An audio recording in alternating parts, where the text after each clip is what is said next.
Sir మీ favourite student ఎవరు sir? నా favourite స్టూడెంటా?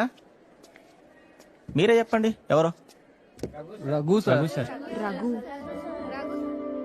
Raghu నాకు ఫేవరెట్ స్టూడెంటే, నాకే కాదు స్కూల్లో ఉన్న ప్రతి టీచర్కి రఘు ఫేవరెట్. ఎవరికి నచ్చరు చెప్పు? రఘుయే కాకుండా నాకు ఇంకొక ఫేవరెట్ స్టూడెంట్ ఉన్నాడు.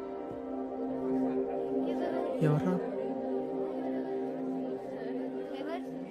కార్తిక్ సార్ నేను ఎస్, కార్తిక్ నా ఫేవరెట్ స్టూడెంట్. వీడిని చూసినప్పుడల్లా నన్ను నేను అద్దంలో చూసుకున్నట్టుంటది. ఎవడైతే వాడిని తక్కువ చేసుకొని ఎదుటోని నవ్విస్తాడో వాడికి మంచి హార్ట్ ఉందని అర్థం. అదే ఎదుటోని ఏడిపించి నవ్విస్తే అది తప్పు. వీడెప్పుడు అట్లా చేయలేదు. నేను చాలాసార్లు గమనించిన, అందరూ నవ్విస్తూ ఉంటాడు, హెల్పింగ్ నేచర్ ఎక్కువ. అందుకే వీడంటే నాకు ఫేవరెట్. నువ్వు జోకులు వేసినప్పుడు నాకు కూడా నవ్వొస్తుందిరా, కానీ ఎందుకు నవ్వనో తెలుసా?